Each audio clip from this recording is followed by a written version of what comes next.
सभ्य समाज भव्य राष्ट्र निर्माण योजना अन्तर्गत परिवर्तनका लागि नगरी नहुने विषयहरूमाथिको छलफल हो कार्यक्रम नगरी हुन्न। दर्शकबिन, यहाँलाई हार्दिक स्वागत गर्न चाहन्छु। म प्रस्तुता सुजाता अर्याल कार्यक्रम नगरी हुन्नमा। सधैँ जसो आज पनि हामी एक नयाँ अतिथिका साथ नयाँ अङ्कमा उपस्थित भइसकेका छौँ।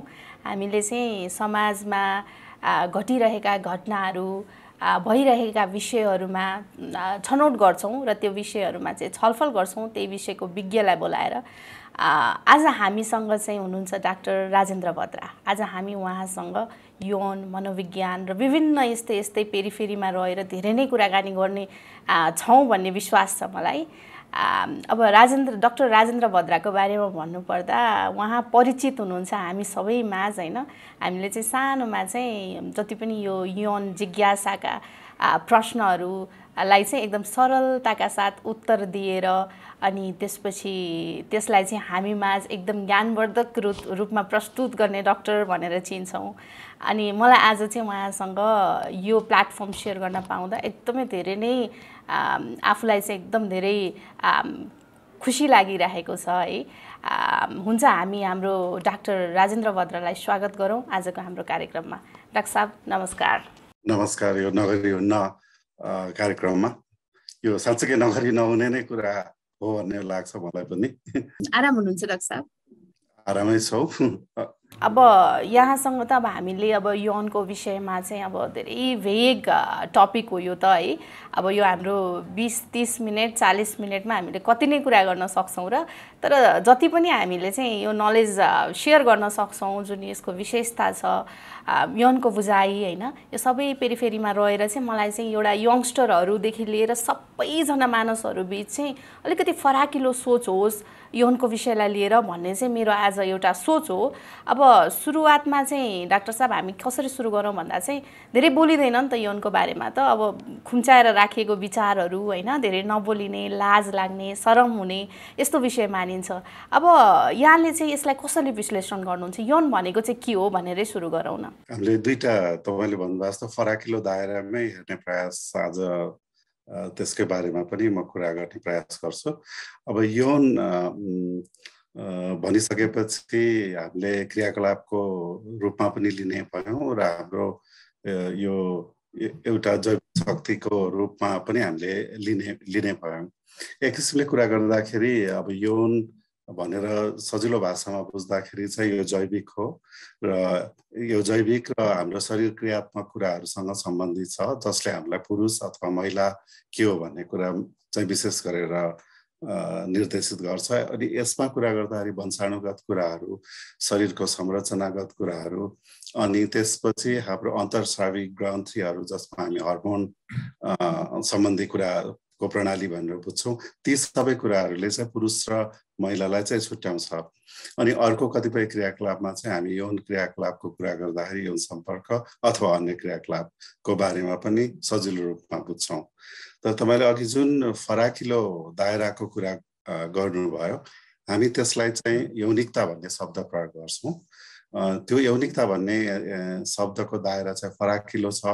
हामीले झट्टै हेर्दाखेरि यौनको बारेमा कुरा गर्दैनौँ जस्तो लागे पनि हाम्रा सबै जसो क्रियाकलापहरू यौनबाट निर्देशित हुन्छ भन्दाखेरि अतिशयोक्ति चाहिँ नहोला।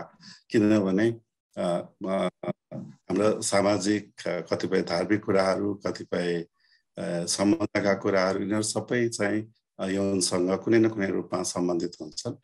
अब मैले त्यो फराकिलो रूपमा हेर्दाखेरि एउटा जीवन शक्ति हो, गहिरेर हेर्ने हो भने हाम्रो जीवनको सुरुवातै यौन क्रियाकलापबाट हुन्छ। सबै प्राणीको हुन्छ, होइन? हाम्रो केही प्राणीहरू चाहिँ फरक होला, तर प्रायः जसो सबै प्राणीहरू चाहिँ र वनस्पति पनि यो यौन क्रिया एउटा महत्त्वपूर्ण पाटोको रूपमा जहिले पनि जीवनको सुरुवातै त्यहाँबाट हुने देखिन्छ। र हामीले विकासवादको कुरा आज चाहिँ हामी भ्याउँदैन होला, त्यसको पक्षलाई र सामाजिक पक्षलाई हेर्दाखेरि अलिकति विश्लेषण गर्ने तरिकाहरू चाहिँ फरक हुन सक्छन्। तर यो चाहिँ हाम्रो यो जन्मको सुरुवातै यसबाट हुन्छ र हामी मरण नभएसम्म हाम्रो जीवनमा चाहिँ यो रहिरहन्छ। यति भने र यौनिकताको बारेमा यदि मैले भन्ने अनुमति दिनुहुन्छ भने चाहिँ यो अलिक फरक किसिमले हाम्रो जीवनको सबै पक्षलाई समातेको छ भनेर भनौँ। हामीले अहिले आएर पहिले हामीले सामाजिक मूल्य मान्यता त्यसलाई कसरी अर्थ्याउँछौँ, कसरी नियन्त्रण गर्छौँ, कसरी खुला गर्छौँ, यो सबै कुरा समेटिन्छ भनेर भन्दै आएकोमा अहिले चाहिँ यो सामाजिक, मानसिक, शारीरिकदेखि बाहिर पनि यो राजनीतिक भयो, कानुनी भयो, अनि यो धार्मिक अनि यो सबै कुराहरूसँग चाहिँ यसको सम्बन्ध चाहिँ गहिरोसँग भएको हामीले पाउँछौँ। त्यही त डाक्टर साहब, यो अघि अलिकति कुरा जोडियो होइन, मलाई चाहिँ यसमा कस्तो कौतूहलता भयो कि हामीले प्रत्येक गर्ने जति पनि एक्टिभिटिजहरू छ त्यो चाहिँ यौनसँग रिलेटेड छ, किनकि यौन भन्ने बित्तिकै इन्टरकोर्स भन्ने मात्रै एउटा बुझाइ छ नि त जनमानसमा। सो हाम्रो यो जति पनि सानसानो एक्टिभिटिजहरू जस्तो हाम्रो पहिरन, हाम्रो बोलाइ, हाम्रो लगाइ होइन, हाम्रो यो सबै ढाँचाहरू त्यसलाई चाहिँ यौनसँग कसरी जोड्न सकिन्छ डाक्टर साहब? यो मैले हेर्दाखेरि त हामीले यो श्रृङ्गार गर्छौँ त्यो यौनसँग जोडिएको छ। यहाँले पहिरनको कुरा गरिहाल्नु भयो। अब पहिरनमा छोप्ने कुरा पनि यौनसँग सम्बन्धित छ, यसलाई उजागर गर्ने कुरा, अलिकति देखाउने कुरा पनि यौनसँग सम्बन्धित छ। अब तपाईँले पहिरनसँग यौन हिंसा सम्बन्धी मूल्य मान्यता रहेको चाहिँ देख्नुहुन्छ, जो चाहिँ गलत हो भनेर हामीले भन्छौँ। अहिले मैले यौनिकतालाई प्रस्तुति अलिकति सजिलो रूपमा गर्नु पर्दाखेरि चाहिँ यसको विभिन्न पाटोहरू छ। हामीले अलिकति परिभाषामा फरक भए पनि केही बुदाहरू चाहिँ म भन्छु। एउटा चाहिँलाई हामीले नेपालीमा चाहिँ ऐन्द्रिकता भन्छौँ, अङ्ग्रेजीमा सेन्सुअलिटी भनेर जुन भन्छ, नेपालीमा हामी ऐन्द्रिकता भन्छौँ। इन्द्रियहरूले पाउने जुन सुख छ त्यो चाहिँ यसभित्र वर्णन गरिन्छ। अब तपाईँले हेर्दाखेरि आँखाले यौन सम्बन्धी अथवा यौनसँग सम्बन्धित कुरा, राम्रा दृश्यहरू अथवा यौन उत्तेजित दृश्यहरूको कुरा भयो अथवा सुनाइ भयो, कतिपय खानाका कुराहरू पनि यौनसँग सम्बन्धित छन्, तपाईँले एकदमै देख्नुहुन्छ त्यो। अनि त्यसदेखि बाहेक हाम्रो स्पर्श जुन छ, स्पर्शसँग अनि स्पर्शको अन्तिम रूप यौन सम्पर्क, यो सबै चाहिँ इन्द्रियबाट सुख पाउने कुराहरू चाहिँ हामी ऐन्द्रिकतामा चाहिँ वर्णन गर्छौँ। यो यौनिकताको एउटा पाटो हो। अर्को एउटा महत्त्वपूर्ण पाटो चाहिँ आत्मीयता हो, जसमा हाम्रो सम्बन्धहरू, हामी कति माया प्रेम गर्छौँ, ईर्ष्या गर्छौँ होला, अर्कालाई केयर गर्छौँ, हेरचाह गर्छौँ, त्यो सबै कुराहरू चाहिँ यसमा वर्णन गरिन्छ। अनि अर्को एउटा पाटो चाहिँ हामीले अहिले एकदमै चर्चामा रहेको विषय छ, हामीले यौन पहिचान भनौँ, जसभित्र लैङ्गिक पहिचानको कुरा, सेक्सुअल ओरिएन्टेसनको कुरा होइन, हामीले यौन अभिमुखीकरणको कुरा भन्यो, म महिला हुँ कि पुरुष हुँ अथवा म फरक लिङ्गी हुँ भन्ने यो जति पनि कुराहरू चाहिँ त्यो पाटोमा वर्णन गरिन्छ। अनि एउटा सानो पाटो चाहिँ धेरै कार्यक्रमहरू चाहिँ त्यसमा हुने भए पनि यौन तथा प्रजनन स्वास्थ्य, जसमा चाहिँ यौन रोगहरू सम्बन्धी प्रजनन क्रियाहरू, सन्तान जन्माउने र त्यसको स्वास्थ्यसँग सम्बन्धित कुराहरू हामी चाहिँ गर्छौँ। अब अरू कतिजनाले चाहिँ यौन व्यवहार सम्बन्धी कुराहरूलाई पनि एउटा पाठको रूपमा ल्याउनु भएको छ। तर म यहाँ एउटा कुरा गर्न चाहने चाहिँ, पहिलेदेखि हामीले चर्चामा गरेको चाहिँ यौनिकीकरण भन्छौँ, अङ्ग्रेजीमा चाहिँ सेक्सुअलाइजेसन भन्छौँ हामी त्यसलाई। यौनिकीकरण भनेको चाहिँ यौनको कुरालाई लिएर कसैमाथि प्रभुत्व जमाउने कुरा जुन हुन्छ त्यो चाहिँ लाई यौनिकीकरण भन्छ, यौनको प्रयोग हुन्छ त्यसमा। एकदमै त्यो नदेखिने पाराले तपाईँले हेर्नुभयो भने एउटा बाइक चाहिँ, आधुनिक बाइक अथवा मोटरसाइकल चाहिँ केटालाई बेच्नु छ, तर तपाईँको विज्ञापनमा फोटो चाहिँ छोरी मान्छेको देख्नुहुन्छ होइन। अनि छोरा मान्छेलाई डियोडोरेन्ट बेच्नु छ, सुगन्धको कुनै अत्तर भनौँ, तर त्यहाँ छोरी मान्छेको चित्र हुन्छ। यो पनि यौनको प्रयोग गरिएको हो त्यहाँ। अनि त्यहाँदेखि बढ्दै जाँदाखेरि यो चाहिँ अरू पक्षहरूलाई चाहिँ हामी प्रायः सकारात्मक पक्षको रूपमा लिन्छौँ यौनलाई, यौनिकीकरण चाहिँ अलि नकारात्मक रूपमा लिन्छौँ। यसको सबैभन्दा नराम्रो रूप चाहिँ यौन हिंसा र बलात्कार हो।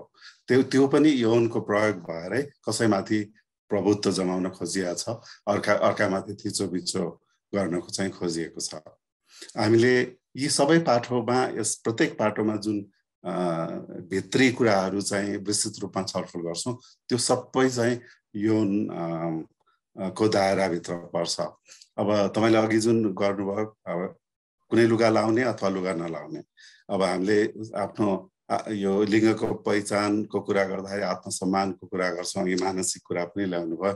तपाईँलाई कुनै पहिरन लगाउँदाखेरि एकदम आत्मसम्मान भएको जस्तो लाग्छ, नत्र लाग्दैन। कुनै ठाउँमा अब तपाईँले देख्नुभयो होला, कुनै विवाहमा जानु पर्यो, विवाहमा तपाईँको उपस्थिति चाहिँ महत्त्वपूर्ण हो, तर मान्छेले राम्रो लुगा नपाउँदाखेरि विवाहमा नगएको स्थिति पनि छ। यो त्योसँग यो जोडिने पनि भयो। कसैले चाहिँ कुनै पनि अङ्ग देखाउनु हुँदैन भन्ने किसिमको पहिरन पनि यो यौनसँग जोडिएको भयो। कसैले चाहिँ अलिकति देखिने किसिमको पहिरन लगाउँदाखेरि चाहिँ यो आफ्नो यौनिकता चाहिँ प्रस्तुत गर्ने भयो। अब कसैले म पुरुष जस्तो हुँ अथवा शारीरिक रूपमा महिला छु, म पुरुष जस्तो देखिन चाहन्छु अथवा यी भन्ने कुराहरू पनि त्यहीसँग सम्बन्धित। अब सामाजिक जीवनमै कुरा गरौँ न, छोरी मान्छेलाई एकदमै राम्रो पढाइ गर्छ, मलाई अचम्म लाग्ने, तर उसलाई चाहिँ बाहिर होस्टेलमा पठाउन मान्नुहुन्न कसैले पनि। छोरा चाहिँ गोज्याङ्रो छ भने पनि उसलाई चाहिँ पठाउनुहुन्छ होइन। अनि यो किन छ त भनेर यसमा गहिरेर हेर्नु भने त्यो यौनकै कुरा छ। छोरीको कसैसँग सम्बन्ध होला र मेरो चाहिँ नाक काटिएला भन्ने त्यो डरले नै छोरीलाई चाहिँ राम्रो पढ्ने तेज मेधावी भए पनि हामी पठाउँदैनौँ। अब यस्ता साना साना कुरा सबैलाई तपाईँले यो बैठक कोठामा बस्दाखेरि खुट्टा कसरी राखिन्छ अथवा कसरी बसिन्छदेखि सानो सानो कुरा तपाईँले हेर्नुभयो भने त्यसमा यौन चाहिँ जोडिएको छ। हामीले सबै चिज, कसैले कोसँग कुराकानी गर्यो अथवा गरेन, अथवा पुरानो कुनै स्कुलको साथी भेटेन, अनि 3 दिनपछि कुनै श्रीमानले चाहिँ नुन नपुगेको जिउमा चाहिँ श्रीमानसँग झगडा गर्छ भन्ने पनि त्यहाँ नै यौनकै कुरा छ। कसैको मोटरसाइकलमा बस्यो, त्यसमा पनि यौनको कुरा छ। अहिले मोटरसाइकलको पछाडिपट्टिको सिट उचाल्ने छ चलन छ, त्यसमा पनि यौनको कुरा। तपाईँले हेर्नुभयो भने चाहिँ गहिरेर हाम्रो कुनै पनि यस्तो पाठो छैन जहाँ चाहिँ यौनको कुरा नहोस्। हामीले श्रृङ्गारको कुरा गर्दाखेरि त्यस्तै छ। गीतको कुरा गर्नुहोस्, प्रेम एउटा यौनिकताको पाठो हो। त्यो र त्यो सम्बन्धी कुमार बस्नेतदेखि अहिलेसम्म त्यहीको कुरा छ। हामीले, तपाईँले याद गर्नुहोस्, कमेडी सोको आधाभन्दा बढी भाग चाहिँ जहिले पनि यौनसँग सम्बन्धित हुन्छ होइन। सो हाम्रो कुन चाहिँ पाटोमा चाहिँ छैन, यो गीतमा त्यही चाहिँ छ, सङ्गीतमा त्यही छ, फिल्ममा त्यही छ। त्यसकारण हाम्रो सबै पाटोमा चाहिँ म यौनकै कुरा चाहिँ म चाहिँ देख्छु र यसैले चाहिँ हाम्रो जीवन निर्देशित गरेको छ भन्ने नै मलाई लाग्छ। भनेपछि हामी धेरै वेग बुझाइमा जाँदैछौँ डाक्टर साहब। अनि अघि हजुरले जोड्नु भएको कुरा ठ्याक्कै मैले अझै पनि त्यसमा अलिकति बढी जान्न चाहेँ। अब जस्तो यौनमा एकदमै व्यापारीकरण छ नि अहिले, अब पोर्न साइटहरू, अनि वुमेनलाई चाहिँ अब्जेक्ट जसरी चाहिँ अब्जेक्टिफाई गरेर चाहिँ यौनलाई बेच्ने। अब यसलाई यहाँले कसरी बुझ्नुहुन्छ? यो के आजको समाजको एउटा चासो हो, निड हो कि होइन? यो चाहिँ त्यो हुनै पर्ने भएर भएको हो कि, अथवा यो चाहिँ विकृतिको रूपमा लिनुहुन्छ यहाँले? हामी अघि मैले भने यौनिकीकरणको पाटो हो होइन, एउटा पाटो। अब हाम्रो धेरै मूल्य मान्यता सम्बन्धी जति पनि कुराहरू छ त्यसलाई हामीले हेऱ्यौँ भने धेरै परापूर्व कालदेखि, हाम्रो 5-7 हजार वर्ष पहिले चिनियामा हेरौँ, जापानी संस्कृतिमा हेरौँ अथवा ग्रिक सभ्यतामा हेरौँ, यौनको त्यतिखेरको प्रविधि अनुसार चाहिँ प्रयोग भएको छ। अनि अहिले जति आधुनिक प्रविधिहरू विकास भएको छ, प्रत्येक प्रविधिमा चाहिँ आधारभूत रूपमा यौनको प्रयोग त्यसरी नै भएको छ। अनि अब यसमा चाहिँ अझै हामीले धेरै गहिरेर विश्लेषण गर्यो भने चाहिँ हामी विकासवादको सिद्धान्त, हामी कसरी यो फरक फरक लिङ्गको रूपमा चाहिँ विकास गर्ने आवश्यकता भयो प्रकृतिलाई, अनि प्रकृतिबाट चाहिँ हामी मानवहरू चाहिँ कसरी आजको स्थितिसम्म आइपुग्यौँ भन्ने कुराको विश्लेषण गर्नुपर्ने चाहिँ हुन्छ। आधारभूत रूपमा चाहिँ महिला र पुरुषमा चाहिँ विकासवादको दृष्टिकोणले हेर्दाखेरि चाहिँ फरक छ। अब हामी त्यसको बारेमा चाहिँ छुट्टै कुनै बेलामा चाहिँ मौका मिल्यो भने कुरा गरौँला। अनि त्यो चाहिँ अहिले हाम्रो कतिपय आधुनिक मूल्य मान्यताभन्दा फरक तथ्यहरू पनि छन् त्यसमा। तर यो आधारभूत जुन फरक छ त्यो फरक र समानता, यो विविधताको कुरा एउटा भयो तर समान हुने कुरा एउटा भयो। त्यसमा फरक भएर नै यस्तो कुराहरू चाहिँ केटाहरूले चाहिँ यौनको कुराहरू चाहिँ किन्न चाहने धेरै जसो, र छोरीहरू मान्छे तुलनात्मक रूपमा कम चाहिँ यौनका कुराहरू किन्न चाहन्छन्। अनि त्यसको बजार चाहिँ जहिले पनि भएको छ। अब तपाईले छोटोमा हामीले भन्नु पर्दाखेरि तपाईलाई यदि हाम्रो यो सुरुवाती दिनहरूमा विवाहको पद्धति हुनुभन्दा पहिले चाहिँ हामीले अंग्रेजीमा चाहिँ पेयर बन्डिङ भन्छ, जोडी बाँध्ने चलन जुन चढ्यो, जुन बच्चाको लागि चाहिँ बच्चाको सर्भाइभलको लागि अथवा उसलाई जीवित राख्न र हुर्काउनको लागि आवश्यक थियो, त्यो त्यतिखेरदेखिको सुरुवात हुन्छ यो यौनको किनबेचको कुरा। अनि यहाँ समस्या चाहिँ कस्तो भन्दाखेरि हामी त्यो जंगली अवस्थाको पूर्व अवस्थाहरूमा बस्दाखेरिदेखि नै दुवैजनाको, पुरुषको पनि महिलाको पनि यो जुन जैविक शक्ति भनौँ, आफ्नो वंशाणुहरूलाई जति सक्यो चाहिँ फैलाउनु हो छोटो, र त्यो नै सबै प्राणीको मूलभूत उद्देश्य पनि हो। तर पुरुषको स्ट्राटेजी चाहिँ एकदमै फरक हुन्छ, महिलाको स्ट्राटेजी चाहिँ एकदमै फरक हुन्छ। छोटोमा भन्दाखेरि महिलाले चाहिँ बेस्ट मेल सेलेक्ट गर्छ र उसबाट चाहिँ गर्भधारण गर्ने प्रयास गर्छ। केटा मान्छेहरूले अथवा भाले जातिहरूले चाहिँ जति सक्यो बढी महिलाहरूलाई चाहिँ गर्भधारण गराउने प्रयास गर्छ। तर अब यो क्रममा चाहिँ गर्भधारण गराउनु भन्दा पहिले बढी चाहिँ केटाले मेहनत गर्छ, त्यो अरू केटाहरूलाई चाहिँ जित्नुपर्ने हुन्छ अथवा अरू भालेहरूलाई, अनि उसको शक्ति चाहिँ त्यहाँनिर लगाउँछ, अनि खुब केटाहरूको फाइट हुन्छ नि। अनि छोरी मान्छेहरूको चाहिँ गर्भधारण गरिसकेपछि उसलाई हुर्काउने सम्बन्धमा हामी मातृत्वको रूपमा धेरै सम्मान पनि गर्छौँ त्यसलाई।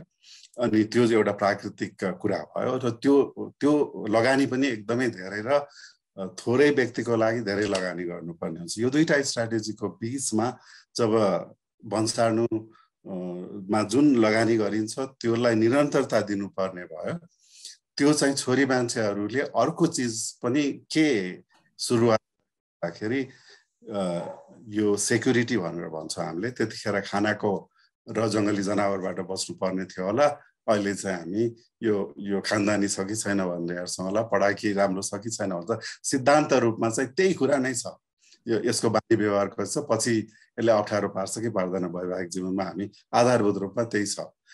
अनि यसले सन्तानलाई हेर्न सक्छ कि सक्दैन। त्यही क्रममा चाहिँ पेयर बन्डिङ सुरु भयो कि सन्तानलाई चाहिँ हुर्काउने भयो। केटाले चाहिँ अर्काको सन्तान हुर्काउन चाहँदैन, तर अहिले पो डिएनए टेस्ट आयो। पहिले त छोरी मान्छेले जे भन्यो त्यसैलाई चाहिँ मैले केटा मान्छेले आफूले बाउ ठान्नुपर्ने स्थिति थियो। यस्ता कुराहरूको त्यो अहिलेको जुन आधुनिक समाजमा चाहिँ शङ्का उपशङ्का हुन्छ, जैविक रूपमा चाहिँ अझै पनि पुरुषमा बाँकी भएको भएर धेरै घर परिवारमा झगडा हुने यस्ता कुराहरू पनि छन्। अनि यो कुरा चाहिँ अहिले चाहिँ आएर कस्तो भयो भन्दाखेरि प्रविधिले गरेर प्रत्येकको हातमा पुर्याइदियो, अनि त्यही अनुसार यसको सहज सुलभता भयो। त्यो अहिले मान्छे नै खोजेर जान सक्ने स्थिति चाहिँ भएन, होइन? तर उसले त्यसको एउटा प्रारूपको रूपमा चित्र मात्र हेरेर भए पनि सन्तोष गर्ने स्थिति चाहिँ हुन्छ। छोरी मान्छेहरूले तपाईँले हेर्नु हो भने तुलनात्मक रूपमा गर्दै नगर्ने होइन, थोरै गर्छन्, केटा मान्छेहरूले चाहिँ धेरै गर्छन्। अब यो माग भइसकेपछि यहाँले भन्नुभयो जस्तै त्यो बजारीकरणको व्यापारीहरूले चाहिँ जहिले पनि जेमा पनि बजार देख्छ, होइन? अनि त्यही अनुसार चाहिँ यसलाई अगाडि चाहिँ बढाएको छ र त्यसबाट पैसा कमाउने अर्को इन्डस्ट्री भनौँ, उद्योग नै विकास भएको छ।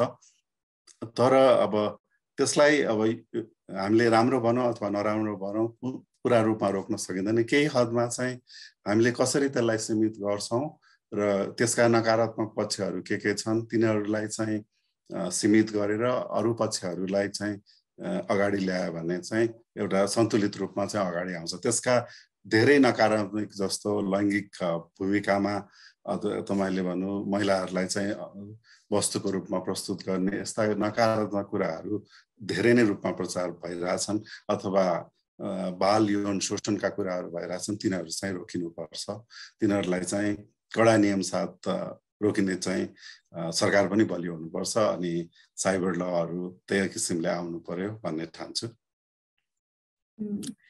डाक्टर साहब अब मलाई अलिकति धार्मिक पाटोबाट यौनलाई बुझ्न मन लाग्यो हाम्रो धर्म संस्कृतिले चाहिँ यौनलाई कसरी प्रस्तुत गरेको छ? ओके हामीले हेर्दाखेरि जहिले पनि कुनै पनि धर्म त्यो चाहिँ इसाई धर्म होस् अथवा इस्लामिक धर्म होस् अथवा जुदाई होस् अथवा हिन्दू होस् अथवा बुद्ध प्रत्येकले यौन सम्बन्धी केही न केही चिज चाहिँ धारणा बनाएको छ। मैले अहिलेसम्म अध्ययन गर्दाखेरि चाहिँ सबैभन्दा खुलापन फराकिलो किसिमले प्रस्तुत गरेको हामीले चाहिँ हाम्रो आधुनिक समाजमा चाहिँ पश्चिमाहरूले भनेर एकदमै सङ्कुचित छ हाम्रो समाज यताउता भन्छौँ र यो 1200 देखि 1500 1600 शताब्दीसम्म जे घटनाहरू घटे भारतवर्षमा त्यसको प्रभावहरू पनि हामीमा छन्। अब त्यसको अहिले चर्चा गर्न पनि मान्छेहरूले त्यति सहज ठान्दैनन् त्यो आफ्नो पाटो भयो। तर पूर्वीय धार्मिक उसमा पनि विशेष गरेर हिन्दूहरूले चाहिँ एकदमै फराकिलोपन लिएको हामी देख्छौँ र त्यसलाई चाहिँ हामीले यति जीवनमा आत्मसात गरेको छौँ कि कतिपय ठाउँमा चाहिँ हामी त्यो यौनको कुरा हो भन्ने पनि नठानिकन लिन्छौँ। उदाहरणको लागि कुरा गर्दाखेरि रामायणको तपाईँले धेरै चिजहरू खेलाउनु भयो भने त्यसमा चाहिँ यौन सम्बन्धी कुराहरू प्रशस्त छ। त्यसलाई फरक किसिमले प्रस्तुत गर्न प्रयास गरिएको छ। आदर्श रूपमा एकजना सँग मात्रै सम्बन्ध राख्ने किसिमले अगाडि बढाउन खोजिएको छ तर आदर्श पुरुषको रूपमा। तर तपाईँले अरू पाटोहरू हेर्नु हो भने त्यहाँ पनि यौनको कुराहरू छ। सीतामाथि नै हाम्रो के भन्छ एकदमै राम्ररी व्यवहार गरिएन भन्ने कुराहरू पनि छ। त्यो एउटा पाटो भयो। रावणको आफ्नै पाटो भयो।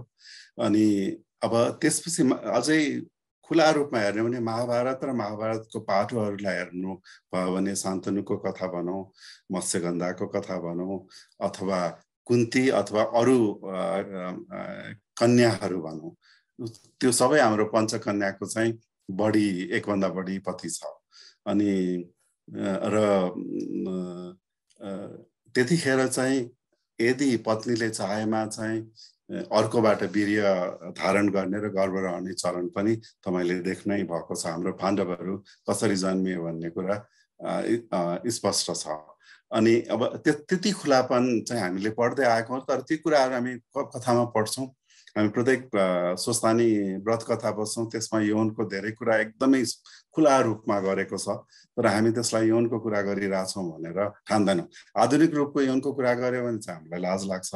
तर स्वस्थानी कथा चाहिँ हजुरआमा र नाति पनि हामी सँगै बसेर प्रत्येक दिन वाचन गर्छौँ अनि हजुरबाउ र नातिनी बसेर पनि हामी गरिरहेको हुन्छौँ।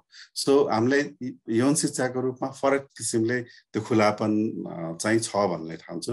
कृष्णको चरित्र आफैमा यौनको एउटा रमाइलो पाटोलाई चाहिँ उजागर गरेको छ। अब तपाईँले इन्द्रको कुरा हेर्नुहोस् त्यस्तै खाले छ होइन। यौनको बारेमा चाहिँ उसले के गडबड पनि गरेको छ, सजाय पनि पाउँछ।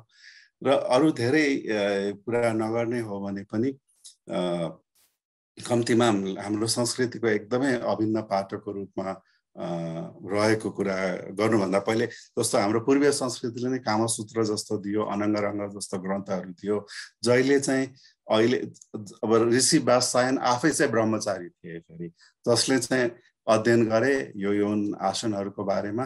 अहिले पश्चिमाहरूले समेत त्यसको नक्कल गर्छौँ र त्यो जमानामा त्यति खुला रूपमा विभिन्न आसनहरूको बारेमा र कसरी चाहिँ कोमलताका साथ आफ्नो नारी अथवा पुरुषलाई चाहिँ प्रस्तुत हुनुपर्छ, कसरी चाहिँ यौन सुख उच्चतम रूपमा पाउनेदेखि एकदमै विशेष रूपमा त्यो बेलामा चाहिँ वर्णन गरेको छ। त्यसकारण मैले हेर्दाखेरि चाहिँ अहिले हामीले पश्चिमालाई भनेर तिमीहरू चाहिँ सङ्कुचित छौ भन्दा हामी त्यसैको पछि कुद्ने गर्छौँ।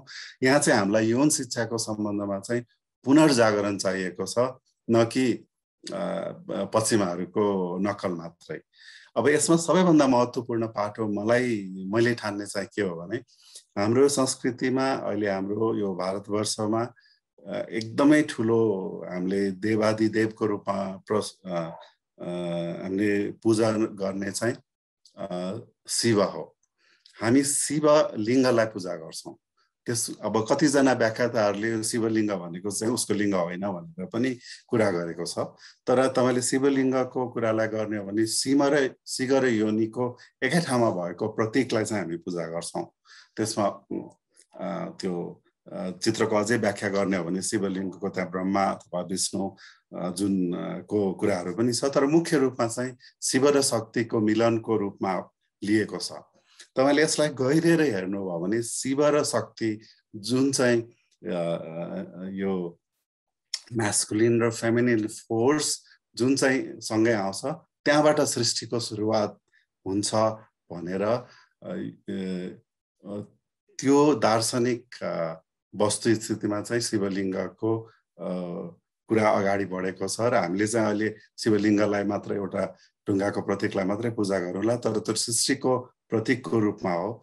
र स्वामी शङ्कराचार्यले तपाईँले हेर्नुभयो भने उस बुद्ध धर्मको एकदमै प्रचार भइसकेपछि हिन्दू धर्म खुम्चिने स्थितिमा उसले फेरि गृहस्थ धर्म चाहिँ संसारको एउटा ठुलो हो, तपस्या गरेको भन्दा श्रीमती श्रीमानसँग पारिवारिक जीवनमा बस्नु र आफ्ना सन्तानहरूलाई हुर्काउनु पनि त्यति नै ठुलो तपस्या हो भनेर उसले फेरि शिवलिङ्ग र त्यसको कुराहरूलाई व्यापक रूपमा प्रचार गरेर गृहस्थ धर्म एउटा महत्त्वपूर्ण धर्मको रूपमा हो भनेर अगाडि बढाएका छन्। त्यसकारण हामीले हेर्दाखेरि हाम्रो पूर्वीय संस्कृति धार्मिक कुराहरू चाहिँ एकदमै सङ्कुचित छैन। हामी अहिले पनि गरिरहेछौँ। हाम्रो नेपालकै कुरा हेर्ने हो र भारतवर्षका पनि कतिपय कुरा गर्ने हो। नेपालको हामीले पशुपति विभिन्न ठाउँको हाम्रो आर्यघाटको मात्र होइन, अरू पशुपति अथवा अरू मन्दिरहरू भने टुँडालहरूमा हामी एकदमै खुला रूपमा यो यौन क्रियाकलापको चित्रहरू र त्यसमा विविधता यति धेरै छ। त्यो यो कति समाजमा चाहिँ हाम्रो जहिले पनि रहेछ र हामीलाई त्यो मन्दिरको मुनि बसेर गर्दाखेरि केही पनि अप्ठ्यारो लाग्दैन। सो हाम्रो समाजमा भिजेको चिज हो र भनिन्छ चट्याङबाट भन्छ भने कुनै एकदम आकस्मिक विनाशबाट बचिन्छ भन्ने कुरा नै सांकेतिक रूपमा चाहिँ यौन शिक्षा दिनुपर्छ भन्ने कुरा त्यहाँ लुकेको चाहिँ म पाउँछु। त्यसकारण हाम्रो धर्म चाहिँ एकदमै खुला छ र हामी यी बारेमा अध्ययन धेरै पढाइ अथवा यौनको दृष्टिकोणले त्यसलाई हेर्ने चलन चाहिँ भएन। धन्यवाद, तपाईँले यसलाई उठाउनु भयो। यो पनि नगरी नहुन्नको एउटा पाटो जस्तो लाग्छ मलाई। डाक्टर साहब यति राम्रोसँग यो कुरा व्याख्या गरिदिनु भयो नि, मेरो लगभग 3-4 वटा प्रश्नको हजुरले एउटै उत्तरमा चाहिँ इन्क्लुड गरिदिनु भयो। अब म अलिकति हाम्रो शिक्षा प्रणालीमा जान चाहेँ। अब हाम्रो स्कुलमा, हाम्रो कलेजमा जसरी यौन र यो रिप्रोडक्टिभ सिस्टमहरू पढाइन्छ नि, त्यहाँ चाहिँ म आफै पनि एज अ स्टुडेन्ट टिनेजर मलाई एकदम लाज लाग्थ्यो कि 8-9 क्लासमा चाहिँ जब यो रिप्रोडक्टिभ हेल्थ अनि त्यसपछि सेक्सका कुराहरू अनि त्यो पिक्चर मैले चाहिँ मेलको चाहिँ त्यो सेक्सुअल रिप्रोडक्टिभ पार्ट नै चिन्दै नचिनिकन मैले त्यो लाज लागेर यो हो त्यो हो भनेर बुझ्दै नबुझिकन चाहिँ मैले त्यो एक्जाममा पिक्चर पनि ड्र गरेँ कि के गरेँ कि त म कसरी सिकेँ होला भनेर त्यो क्वेसन रेज हुन्छ कि मैले राम्रो स्कुलबाट स्कुलिङ गरेँ तर त्यहाँ पनि त्यस्तो स्थिति छ भने यौन शिक्षामा चाहिँ अलिकति हाम्रो राज्य सरकारबाट होइन अलिकति जोड पुग्नुपर्ने हो कि होइन, अलिकति शिक्षामा चाहिँ विद्यार्थीहरूले बुझुन् होइन यौन भनेको यो हो भनेर चाहिँ राम्रोसँग एउटा अन्डरस्ट्यान्डिङ लेभल हुनुपर्ने होला जस्तो मलाई लाग्छ। किनकि भइरहेकै छैन कि जसरी चाहिँ अब कति वर्षदेखि बच्चाहरूलाई चाहिँ हामीले चाहिँ यौन भनेको यो हो भनेर बुझाउँदै जाने। अब मेरो 8 वर्षको छोरा छ, म उसँग कुरा गर्न सक्दिनँ खुलेर, उसले कति कुराहरू यो हाउभाउ बाहिरको इन्भाइरोमेन्टबाट बुझिसकेको छ। मलाई भन्नुलाई अप्ठ्यारो लाग्छ कुन मिडियमबाट भनौँ, कुन मिडियमबाट म उसलाई भनौँ, यो कुरा बुझोस् उसले, नकारात्मक असर नपरोस् यौनको बारेमा भनेर त्यति बुझ्नै हुँदै गाह्रो छ भनेपछि यसमा सहजीकरण कसरी होला डाक्टर साहब? यो चाहिँ सबैभन्दा हाम्रो जटिल प्रश्न नै यहाँनिर छ। तपाईँले एकदम महत्त्वपूर्ण प्रश्न उठाउनु भयो। कारणवश चाहिँ अघि हामीले यौनिकीकरण गर्यौँ, त्यसमा चाहिँ कसो कसो चाहिँ आफूले चाहिँ यौन सम्बन्धी कुरामा स्वतन्त्रता पाउनुपर्छ, मदेखि बाहेक अरूले चाहिँ सबैको चाहिँ नियन्त्रण होस् भन्ने प्रत्येक पाटोले, यो आधुनिक स्वास्थ्यको पाटोले पनि त्यही गरेको पाउँछु, धार्मिकले पनि त्यही गरेको पाउँछु होइन। सबैले त्यो कुनै न कुनै रूपले गरेको हुँदाखेरि यो वर्जित विषय हो कि जस्तो भएर पुग्यो। अनि यो वर्जित विषय भन्ठानिसकेपछि, लुकाएर राखिसकेपछि हामीले यस सम्बन्धमा कसरी कुरा गर्ने भन्ने कुराहरू को एउटा पाटो भन्छु म, एउटा पाटोमा चाहिँ हामी गर्न नसक्ने भएर। तर तपाईँले अरू पाटो, सामाजिक पाटो हेर्नुभयो भने त हामीले गरिरहेका छौँ। म खुब हल्का रूपमा त्यसमा भनिहाल्छु। जस्तो विवाह गर्नलाई हाम्रो लाज लाग्दैन होइन। हजुरबाबुले आफ्नो नातिनीलाई केटा खोज्न जान पनि लाज हुँदैन। लाज हुन्छ त, त्यहाँ हिर्काएर पनि पठाउँदैन, त यस्तो गर्ने बदमास भनेर भन्दैन होइन। अब जस्तो हाम्रो सन्तान जन्मिसकेपछि, विवाह भइसकेपछि हामीले छुट्टै बिछौना दिन्छौँ, छुट्टै कोठा दिन्छौँ, त्यहाँ पनि हामीलाई लाज लाग्दैन। त्यो गर्ने वातावरण बनाइदिएको हो नि त, त्यस्तो वातावरण। अनि त्यसपछि गर्भवती भइहाल्यो भने पनि हामीलाई लाज लाग्दैन, हामी मक्ख भएर सुनाउँछौँ। ससुराले नै मेरो बुहारी त 2 जीवको छ भनेर सुनाउन पनि उसलाई लाज हुँदैन। अब त्यसपछि बच्चा नजन्मेसम्म चाहिँ हामीले अर्काको सम्धीकोमा कतिवटा चिज नखाने चलन छ। त्यो सम्बन्ध चाहिँ पक्का होस् भनेको हो नि। अब तपाईँले न्वारानको कुरा गर्नुभयो भने, न्वारानमा बाउ भेटिएन भने त्यो नामाकरण प्रक्रिया पुरा हुँदैन, याद गर्नुभयो होला। अनि त्यो अब पुरानो उसमा चाहिँ अलि डिएनए टेस्ट नहुँदाखेरि त छोरी मान्छेले भनिदिनु भयो म फलानाको गर्भ लिएको, त्यो चाहिँ बाउ हो भनेर चिनाइदिएको हो समाजलाई। त्यहाँदेखि आएर हामीले वयस्क हुँदै गएर हामी कोही मरिहाल्यो भने विधवा हुँदासम्म त्यो सबै पाटोमा हामीले जे कामहरू गरिरहेछौँ त्यो यौन सम्बन्धी छ, तर त्यसमा लाज छैन किनभने त्यो सामाजिक संस्कृतिभित्र पर्यो। तर हामीलाई अहिले जुन किसिमको, अहिले आधुनिक किसिमको यौन सम्बन्धी केही कुराहरू सिक्नु छ, त्यो बारेमा चाहिँ हामीलाई अप्ठ्यारो भएको छ। हाम्रो पुरानो उसमा चाहिँ अब जस्तो भनौँ, यहाँ टोखाको नजिकै मन्दिर थियो भनेर भनिन्छ, जसमा 84 आसनको बारेमा चाहिँ सिकाउनलाई बिहा गरिसकेपछि त्यो एक मन्दिर 2 जनालाई घुमाउने चलन थियो। यस्ता कतिपटक प्रक्रियाहरू चाहिँ हामीले टुटिसकेका पनि छ। जे होस्, अब शिक्षाको कुरा गर्दाखेरि चाहिँ यो वर्जित भएको हुनाले नै हामीलाई यति अप्ठ्यारो र सङ्कुचित भएको छ कि तपाईँले अघि एकदमै राम्ररी वर्णन गर्नुभयो। हामी सचेत मान्छेहरूलाई पनि गाह्रो छ। तर यो यसमा नगरी चाहिँ हुन्न चाहिँ एकदमै महत्त्वपूर्ण छ। हामीले धेरै मेहनत गर्नुपर्छ। छोटकरीमा भन्नुपर्दाखेरि अब यौन सम्बन्धी शिक्षाका धेरै फाइदाहरू छन्। यसले स्वस्थ बनाउँछ, मानसिक रूपमा, शारीरिक रूपमा दीर्घजीवी बनाउँछ र बच्चैदेखि चाहिँ स्वस्थ रूपमा यो चाहिँ वर्जित विषय हुँदैन। यसमा अश्लीलता नगरिकन पनि कुरा गर्न सकिन्छ है भन्ने कुरा चाहिँ हामीले बुझाउन नसकेर यौन कुरा हुँदा त अश्लील हो कि भनेर लुकाएर गर्नुपर्ने हो कि भन्ने चाहिँ ठानिन्छ। अनि हामी त्यसलाई लुकाउँदै त्यो चाहिँ त्यो भित्रभित्र कुहिने स्थिति चाहिँ आउँछ। अब स्कुलमा जाने बेलामा जस्तो हामीले यौन सम्बन्धी कुरा गर्दाखेरि अघि तपाईँले सुरुमा भन्नुभयो जस्तै यौन क्रियाकलापकै कुरा चाहिँ हामी सिकाउने हो कि भनेर हामी अल्मलिन्छौँ होइन। अनि हामीलाई चाहिँ त्यो कसरी सिकाउने यत्रो सानो बच्चालाई भनेर अल्मलिन्छ। तर यो त उमेर अनुसार सिकाउने कुरा भयो। जस्तो उदाहरणको लागि सानो बच्चा हुँदा साथ तपाईँले याद गर्नुभयो होला, एउटा हाम्रो कुनै पनि छोरा त छोरीलाई भन्ने छ तिम्रो काट्दिउँ भनेर भन्ने चलन छ होइन, जिस्काउँछ नि हामी बच्चालाई। उसले नाक काट्दिउँ भनेर र त्यो यौनाङ्ग काट्दिउँ भनेर भन्दाखेरि उसको प्रतिक्रिया एकदमै फरक हुन्छ। अनि उसले त्यहाँदेखि चाहिँ बुझ्ने प्रयास चाहिँ गरिसक्यो, म छोरा मान्छे हुँ, म छोरी मान्छे हुँ होइन।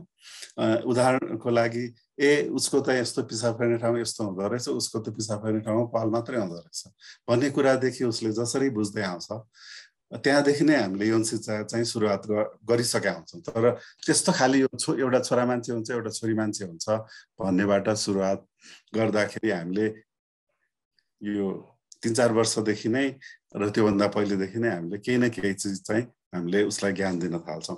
तर स्कुलको विद्यालयको कुरा आउँदाखेरि चाहिँ अहिले युनेस्को भनौँ अथवा युएनएफपीहरूले नेपालमा पनि प्रयास गरिरहेको छ। त्यसमा चाहिँ हामीले कम्प्रिहेन्सिभ सेक्सुअलिटी एडुकेसन अथवा बृहत्तर यौनिकता शिक्षा भन्ने कुरा चाहिँ गर्छौँ, जसमा 5 वर्षदेखि चाहिँ विभिन्न तहमा चाहिँ के कुरा सिकाउने भनेर हामीले कुरा गर्छौँ। अब जस्तो यौन एउटा उदाहरण मात्रै मैले दिन चाहेँ, यौन व्यवहारकै हामीले कुरा गर्दाखेरि चाहिँ अब जस्तो सानो बच्चामा 5 वर्षदेखि 5 वर्षदेखि 8 वर्षसम्मको बच्चालाई भनौँ न, हामीले स्पर्श भनेको के हो, एकअर्कालाई माया गर्छन् होइन, माया गर्ने चाहिँ मान्छे फलानुले तिमीलाई माया गर्न सक्छ, तर यो माया गर्दाखेरि कहाँ चाहिँ तिम्रो शरीरमा छुन चाहिँ ठिकै हो, कहाँ चाहिँ छुनु चाहिँ बेठिक हो।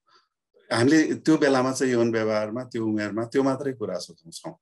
त्यसभन्दा माथिल्लो उमेरमा गइसकेपछि हाम्रो शरीरका केही अङ्गहरू हामीले छुँदाखेरि पनि आनन्ददायी हुन्छन्, यो एकदम प्राकृतिक कुरा हो भनेर हामीले सिकाउँछौँ भने त्योभन्दा पछि गएर चाहिँ हामीले के भन्छ यो मानव यौन प्रतिक्रिया चक्र यस्तो हुन्छ, यसरी उत्तेजनामा ल्याइसकेपछि यहाँसम्म हामीले चरम सुखको स्थितिमा पुग्छौँ भन्ने कुरा सिकाउँछौँ भने त्यसभन्दा माथि गएर त्यस्तो बेलामा निर्णयहरू कसरी लिन सक्ने, कस्तोसँग सम्बन्ध राख्ने नराख्ने, कस्ता खाले यौन सम्बन्धहरू चाहिँ हानिकारक हुन्छ, कस्तालाई चाहिँ यो जोखिमहरू कसरी घटाउने, रोगबाट कसरी बस्ने, गर्भधारणबाट कसरी बस्ने, यो तहगत रूपमा चाहिँ हामी सिकाउँछौँ। हामी यौन शिक्षा भन्दा यौन क्रियाकलापको कुरा नै एकैपल्ट सिकाइहाल्छौँ कि भनेर हामीलाई हामी त्यो आत्तिन्छौँ र हामीलाई त्यो कसरी प्रस्तुत गर्ने, अभिव्यक्त गर्ने भनेर नआएर सम्बन्धकै कुरा गर्दाखेरि पनि सुरुमा त हाम्रो परिवार हुन्छ, बाबुआमा हुन्छ होइन, दाजुभाइ हुन्छौँ, दिदीबहिनी हुन्छौँ, यस्तो कुरा गरेर हामीले सम्बन्धको बारेमा त्यसरी सिकाउँछौँ। अनि त्यसपछि बिस्तारै उमेर बढ्दै गएपछि कसैको सम्बन्ध चाहिँ त्योभन्दा गहिरो आत्मीय हुन्छ, त्यसपछि हामी रोमान्टिक रिलेसनसिपको कुरा गर्छौँ। अनि त्यसपछि गएर यस्तो रोमान्टिक रिलेसनसिप चाहिँ यो सम्बन्ध चाहिँ अरू साथीहरूभन्दा फरक किसिमको हुन्छ, एकदम दीर्घकालीन चाहिँ जिम्मेवारीपन चाहिन्छ, यसमा प्रतिबद्धता चाहिन्छ। अनि कसरी चाहिँ यसलाई पुरा गर्न सकिन्छ, प्रेम र उसको बारेमा गहिरो रूपमा हामीले कुरा गरिसकेपछि यो सम्बन्धको कुरालाई चाहिँ यसरी तहगत रूपमा सिकाउँछ। यी कुराहरू विकास भएका छन्। तर तपाईँले अघि सङ्केत गर्नुभएको जस्तो हामीले यो कम्प्रिहेन्सिभ सेक्सुअलिटी अथवा बृहत्तर यौनिकता शिक्षा चाहिँ स्कुलको पाठ्यक्रममा आधारित भएर नै हामीले पढाउनु पर्छ भन्ने चाहिँ हो। यसमा चाहिँ हामीले अघि भने जस्तै सम्बन्धको कुरा, हाम्रो मूल्य मान्यताको कुरा, संस्कृतिको कुरा, हाम्रो लैङ्गिकताको कुरा, हाम्रो लैङ्गिकको अघि जुन कुरा गर्नुभयो, अघि हाम्रो यौन चलचित्रमा मात्रै होइन कि हाम्रो समाजमा प्रत्येक हाम्रो घरभित्रै छ नि त्यो विभेद त। अब त्यसको बारेमा विभेद कसरी नगर्ने, इक्वल हुने, कसरी एक अर्कालाई आदर गर्ने लैङ्गिकताको आधारमा, अर्को व्यक्तिको के भन्छ माप्रति हिंसा कसरी नगर्ने, कसरी सुरक्षित रहने। अहिले तपाईँले देख्नुभयो होला यौन शिक्षाकै कतिपय पाठहरू राम्ररी नपुगेको भएर हिंसा चाहिँ अनावश्यक रूपमा अगाडि बढिरहेछ र यो हिंसा मात्रै गर्दाखेरि अर्कालाई नराम्रो लाग्छ, आदर गर्नुपर्छ भनेर पनि हामीले सिकाएका छैनौँ यौनको मामलामा। अरूको त कुरा होइन, कसरी स्वस्थ रहने, कसरी चाहिँ हामी निरोगी रहने, यो यौनको दृष्टिकोणले ल्याएपछि हामी अरू रूपमा पनि स्वस्थ हुन्छौँ भनेर छँदैछ। मानसिक पाटोमा तपाईँले धेरै कार्यक्रम गर्नुभएको छ, त्यसमा पनि यौनको एकदमै धेरै कारण छ। तपाईँले यो आत्महत्याको एउटा पाटो हेर्नुभयो भने धेरै जसो कुरा चाहिँ यौनसँग सम्बन्धित छ। हिंसाको पाटो हेर्नुभयो भने पनि यौन हिंसा अथवा लैङ्गिक हिंसाको पाटो भने पनि यौनको कुरा नबुझेरै त्यहाँ भइरहेको छ।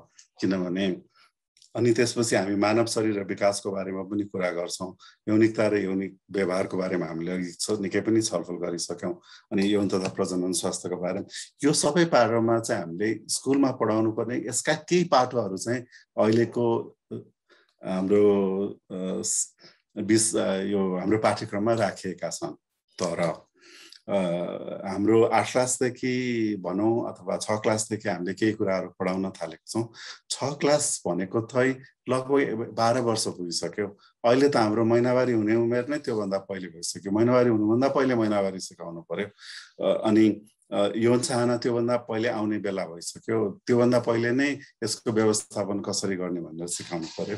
अनि त्यसकारण हामीले त्यो समय अनुकूल अघि हामीले भने जस्तो कुन कक्षामा कति वर्षको विद्यार्थी हुनुहुन्छ र उनलाई कसरी कुन विषय चाहिँ पढाउने भन्ने कुराहरू, केही कुराहरू चाहिँ हाम्रो पाठ्यक्रम विकास केन्द्र र यो शिक्षा तथा मानव स्रोत विकास केन्द्रले काम गरिरहनु भएको छ। तर मेरो विचारमा त्यो पर्याप्त छैन। यसलाई चाहिँ टुक्रा टुक्रा टुक्रा गरेर विद्यार्थीहरू आफैले त्यसलाई जोड्न सक्छन् भनेर हामीले ठान्नु चाहिँ अलिकति चाहिँ मिल्दैन कि जस्तो लाग्छ। किनभने उनीहरूलाई चाहिँ आफूले जोड्ने भन्दा पनि हामी वयस्कले जसरी फरक फरक कुराहरूलाई नाता जोड्न सक्छौँ, उनीहरूलाई चाहिँ एउटै सङ्गालोमा चाहिँ बृहत्तर यौनिकता शिक्षा दिन सकियोस् भने चाहिँ राम्रो हुन्छ।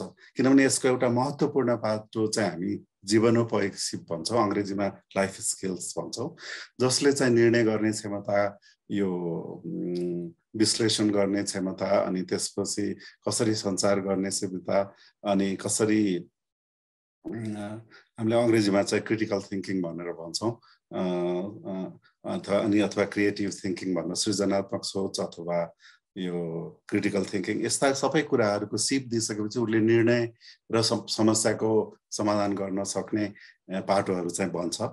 अनि हामीले त्यो शिक्षाहरू चाहिँ दिन आवश्यक छ स्कुलमा। अब स्कुलमा अहिले हामीले म थोर बहुत संलग्न भएको हुनाले हाम्रो एउटा ठुलो पाटो चाहिँ हामीले शिक्षकहरूलाई तालिम पनि दिँदैछौँ, दिइरहेछौँ। तर त्यो चाहिँ पाठ्यक्रममै भित्र भएर पाठ्यक्रममा सबै शिक्षकहरूले त्यो यौन शिक्षा चाहिँ दिन सक्ने आफ्नो विद्यार्थीहरूलाई त्यहाँ क्षमता अभिवृद्धिको पाटोमा चाहिँ धेरै नै लगानी गर्नुपर्छ जस्तो लाग्छ। हामीले त्यो लगानी गऱ्यौँ भने त्यसको रिटर्न भनौँ न, जुनको प्रतिफल चाहिँ एकदमै धेरै पाउँछौँ भन्ने चाहिँ मलाई लाग्छ। त्यसकारण यसमा चाहिँ धेरै मेहनत गर्नुपर्ने छ। त मलाई एउटा कुरा भनिहालौँ, हाम्रो नयाँ पाठ्यक्रममा चाहिँ यो विषयलाई अलिकति विस्तृत रूपमा स्वास्थ्य विषयमा राखिएको थियो। तर मेरो विचारमा यो स्वास्थ्य विषय भन्दा चाहिँ धेरै फराकिलो विषय हो यौनको कुरा। स्वास्थ्य एउटा पक्कै नै पाठ हो र महत्त्वपूर्ण पाठ हो, तर हाम्रो समाजको अरू पाटोलाई पनि गरिने भएको हुनाले अरू विषयमा पनि राख्न सकिन्थ्यो, तर स्वास्थ्यले लिए पनि फरक परेन। तर हाम्रो शिक्षा प्रणाली अन्तर्गत नयाँ पाठ्यक्रममा कक्षा 9 र कक्षा 10 को पाठ्यक्रममा पाटो स्वास्थ्य विषय चाहिँ अनिवार्यबाट हटाएर ऐच्छिक बनाइयो। ऐच्छिक बनाउँदा साथ हाम्रो एकदमै थोरै विद्यार्थीले मात्र यसको बारेमा विस्तृत रूपमा जानकारी पाउने भए। अब यो चाहिँ हामीले दबाब पनि दिन सकेनौँ। हाम्रो जीवनमा तपाईँले सोच्नुहोस् न, विज्ञानको चाहिँ अर्थमेटिक चाहिँ काम लाग्ला, ज्यामिति पनि काम लाग्ला, अल्जेब्रा भन्दा त यो विषय धेरै जीवनमा काम लाग्नेछ। अनि यस्तो काम लाग्ने विषय चाहिँ हामी नपढाउने, तर अल्जेब्राको साइन कस थीटा चाहिँ हामी पढाउने, त्यो चाहिँ गजबकै पाटो भइरहेछ। अब यो चाहिँ हामीले सबैले दबाब सृजना गर्यो र नगरी हुन्न भनेर सरकारलाई दबाब दिन सक्यौँ भने चाहिँ राम्रो हुन्छ र हाम्रो प्रयास चाहिँ त्यता हुनुपर्छ भन्ने लाग्छ। धेरै धन्यवाद डाक्टर साहब, एकदमै मजाले हजुरले यति राम्रोसँग एक्सप्लेन गर्नुभयो यो कुरा। मैले चाहिँ आजबाट चाहिँ यौनलाई हेर्ने मेरो दृष्टिकोण चाहिँ पुरै परिवर्तन भएको जस्तो महसुस गरेँ। अब हामी लगभग आजको कार्यक्रमको अन्त्यमा छौँ। डाक्टर साहब कुरा गरेर त पुगेको थिएन, अब फेरि पनि हामी यसको भाग 2 गरौँला डाक्टर साहब, छिटै होइन। अब हाम्रो हजुर अझै हाम्रो स्टुडियोमा आएर अझै प्रेजेन्ट भएर गर्न सक्नुभयो भने अझै पनि राम्रो हुन्थ्यो। सो अन्तिममा चाहिँ डाक्टर साहबलाई म के भन्न चाहन्छु भन्दाखेरि चाहिँ आज हामीले गरेको सबै छलफलहरू होइन, आज हामीले उठान गरेका सबै विषयहरूमा जति पनि हामीले यो नलेजहरू सेयर गऱ्यौँ, यसबाट चाहिँ हामी सबैजनाले चाहिँ आफ्नो ठाउँबाट चाहिँ नगरी नहुने चाहिँ के छ जस्तो लाग्छ डाक्टर साहब यहाँलाई? मैले छोटोमा भन्नुपर्दाखेरि चाहिँ यौनलाई वर्जित नगरौँ, यौन सम्बन्धी कुरा गर्न वर्जित नगरौँ। यो हाम्रो जीवनको सबै पाटोमा यो र सबै पाटोलाई निर्देशित गर्ने एउटा विशेष शक्ति भएको र जीवन शक्ति भएको कारणले यसलाई खुला रूपमै जिउँ, यो नै नगरी नहुने कुरा हो जस्तो मलाई लाग्छ। मैले छोटोमा यति भने। हस्, धेरै धेरै धन्यवाद डाक्टर साहब यहाँलाई। आजको यहाँको समयको लागि म एकदमै आभारी छु यहाँसँग। आगामी दिनमा पनि हाम्रो अब सहकार्य भइराखोस्। पक्कै नै तपाईँहरूले यो हाम्रो सञ्चार क्षेत्रको ठुलो के भन्छ भूमिका हुन्छ, यसलाई सकारात्मक रूपमा दौडाउन। हामीलाई थाहा छ कि यसका नकारात्मक पक्षहरू सँग भिड्दै सकारात्मक पक्षले जित्ने स्तरमा हामीले पुर्याइसकेपछि मात्रै चाहिँ हामी हावी हुन सक्छौँ। त्यसमा चाहिँ तपाईँ जस्तो व्यक्ति र तपाईँको सञ्चार गृह भनौँ, यसको सहयोग चाहिँ एकदम अपरिहार्य हुन्छ। तपाईँले यो विषयमा चाहिँ विषय उठान गरिदिनु भएकोमा चाहिँ म पनि यो क्षेत्रमा लागेको मान्छे भएको भएर आभार व्यक्त गर्छु तपाईँहरूलाई पनि। धन्यवाद। दर्शकबिन, आजको हाम्रो अङ्क यहाँलाई कस्तो लाग्यो? आफ्नो प्रतिक्रिया दिन नबिर्सिनुहोला र साथसाथै हाम्रो हरेक पल टिभीलाई लाइक र सब्सक्राइब गर्न नबिर्सिनुहोला। नगरी हुन्नमा हामी फेरि अर्का अतिथिका साथ अर्को अङ्कमा फेरि उपस्थित हुने नै छौँ। धन्यवाद।